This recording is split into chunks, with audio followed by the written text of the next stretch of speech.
और जैसा कि मैंने आपको शुरुआत में बताया था, गोवा में जी मीडिया की टीम इस वक्त मौजूद है। शिवांगी ठाकुर मेरी सहयोगी और साथ ही हमारे साथ विशाल पांडे भी जुड़ेंगे। शिवांगी, अब से थोड़ी देर पहले डॉक्टर जयशंकर की चीन के विदेश मंत्री के साथ द्विपक्षीय बातचीत खत्म हुई है। क्या अपडेट आपके पास इससे जुड़ा?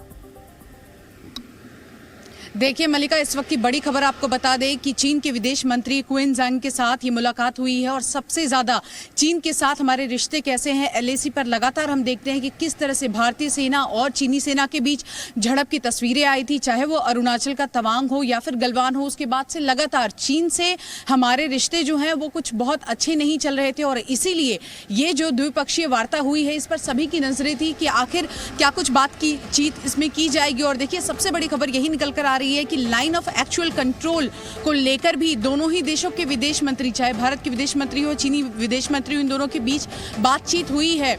लगातार हम देख रहे हैं कि जब भी वहां पर झड़प होती थी तो एक डेलीगेशन, खासकर जो फोर्सेस का डेलीगेशन है वो मिलता था, बातचीत करता था, लेकिन हालात बद से बदतर होते जा रहे थे। चीन के साथ संबंध जो है वो दिन ब दिन और खराब होते जा रहे थे। ऐसे में एक बहुत ही सुनहरा मौका था जब दोनों ही देश के विदेश मंत्री मुलाकात करके इसको सुलझाने की कोशिश करें। और ये जो मीटिंग हुई है बॉर्डर एरियाज, आप देखिए जो ट्वीट किया गया है एस जयशंकर भारत के विदेश मंत्री, उनकी ओर से बाकायदा मेंशन किया गया इस बात को कि बॉर्डर एरियाज को लेकर भी हमारी बातचीत की इस पूरे मीटिंग में हमने की है। तो ऐसे में ये मीटिंग बहुत महत्वपूर्ण हो जाती है और यही कारण था कि सभी की निगाहें थी कि क्या बिलावल भुट्टो के साथ भी द्विपक्षीय जो वार्ता है वो होगी, क्या पाकिस्तान ये इनिशिएटिव लेगा, क्या पाकिस्तान कोशिश करेगा कि भारत के विदेश मंत्री से बातचीत की जाए, क्योंकि एलएसी पर जो सिचुएशन है, एलओसी पर भी कोई बहुत ही बेहतरीन सिचुएशन नहीं है और पाकिस्तान के पास एक अच्छा मौका था कि वो बात कर सकता विदेश मंत्री से, लेकिन कहीं ना कहीं पाकिस्तान ने वो मौका गंवा दिया। और पाकिस्तान से जुड़ी बात मैं विशाल आपसे करना चाहूंगी। बात बिलावल भुट्टो की जरूर होगी क्योंकि माना जा रहा था गोवा में एससीओ वाली अग्नि परीक्षा का सामना करना पड़ेगा। सफल होंगे या नहीं, क्या खाली हाथ ही लौटना पड़ेगा? आपने उन्हें देखा, क्या हाव भाव उनके लग रहे हैं वहां पर? विशाल, देखिए मल्लिका, बिलावल भुट्टो भारत ज़रूर आए हैं और आने के बाद जो उन्होंने बयान दिया गोवा पहुंचते कि उन्हें बहुत खुशी हो रही है, लेकिन शायद वापस जाते जाते उनकी ये खुशी बरकरार न रहे क्योंकि भारत उनको बहुत ज़्यादा तवज्जो देने के मूड में नहीं है। भारत किसी प्रकार की बातचीत पाकिस्तान के साथ नहीं कर रहा है और बिलावल भुट्टो जो भारत आए हैं वो सिर्फ इस कारण से आए हैं कि एससीओ के सदस्य देश के तौर पर पाकिस्तान के विदेश मंत्री को भारत की तरफ से आमंत्रित किया गया था, ना कि किसी और बातचीत के लिए। भारत एससीओ को लेकर जो उसकी अंतर्राष्ट्रीय प्रतिबद्धताएं हैं उसको निभाता हुआ यहां पर नजर आ रहा है। बिलावल भुट्टो के साथ कोई मुलाकात भारत की तरफ से नहीं की जा रही है क्योंकि भारत ने अपना रुख बहुत पहले ही स्पष्ट कर दिया था तमाम मौकों पर कि जब तक पाकिस्तान आतंकवाद पर लगाम नहीं लगाता है, आतंकियों को पनाह देना बंद नहीं करता है, आतंकी कैंप को खत्म नहीं करता है, क्योंकि लगातार सीमा पार से भारत के खिलाफ साजिश की जाती है, तब तक पाकिस्तान के साथ कोई सार्थक वार्ता नहीं हो सकती। और यही कारण है कि बिलावल भुट्टो, आपसे थोड़ी देर पहले उन्होंने ट्वीट किया, वो रूस के विदेश मंत्री के साथ मिलेंगे, उज्बेकिस्तान के विदेश मंत्री के साथ मिलेंगे, लेकिन उनके मन में अगर भारत के किसी अधिकारी या फिर भारत के विदेश मंत्री से मिलने की कोई इच्छा होगी तो शायद वो उसको बिना पूरा किए ही वापस यहां से चले जाएंगे, क्योंकि भारत ने अपना रुख बिल्कुल स्पष्ट कर रखा है कि जब तक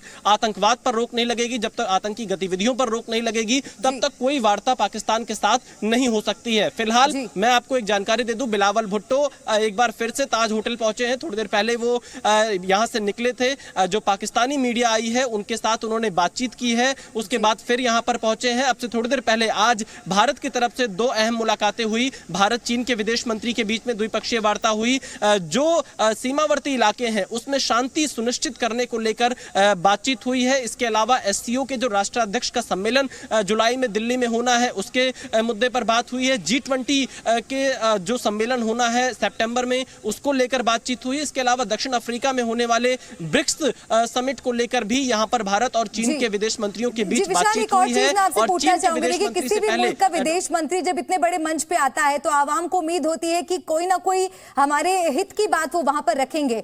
जैसे कि अभी हमने अपने रिपोर्ट में दिखाया था कि पाकिस्तानियों को उम्मीद है कि कम से कम व्यापार के मुद्दे पर बिलावल अपनी बात भारत के सामने रख सके। क्या वो अवसर भी बिलावल को नहीं मिल पाएगा?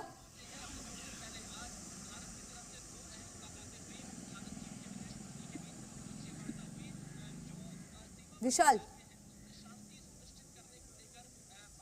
मल्लिका एक बार प्रश्न दोहरा दें।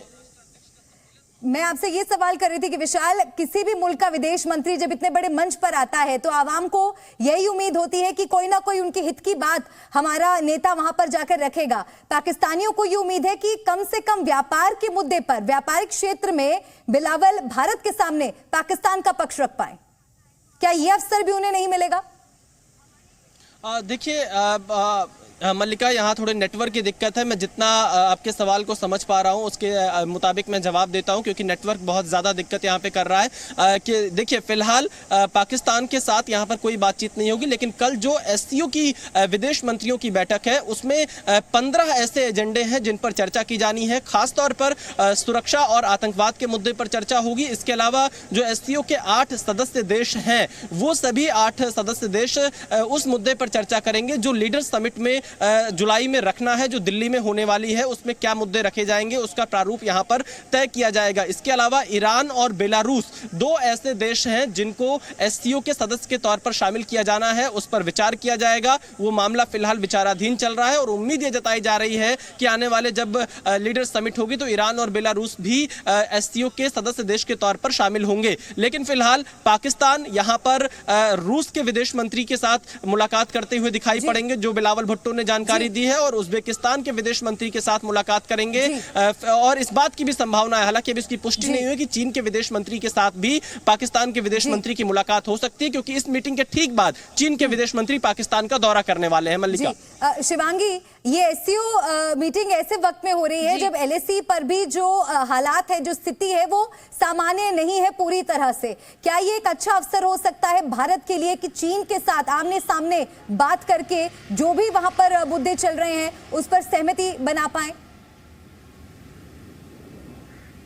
साफ तौर पर मल्लिका, देखिए, एक सुनहरा मौका था और कहीं ना कहीं इस मौके का फायदा उठाया गया है। चीन के विदेश मंत्री भारत के विदेश मंत्री से मुलाकात करते हैं, और खास कर देखिए, जब एससीओ जैसा बड़ा समिट होता है तो न सिर्फ जो इंटरनेशनल इश्यूज हैं, रीजनल इश्यूज हैं, कई तरह की बातें होती हैं, और ऐसे में एजेंडा जो है वो तय बहुत कम होता है कि किस बात पर बात होगी, क्योंकि जब बातचीत 2 मंत्रियों की होती है तो बहुत सारे ऐसे मसले होते हैं जिन्हें सुलझाना बहुत ज़रूरी होता है।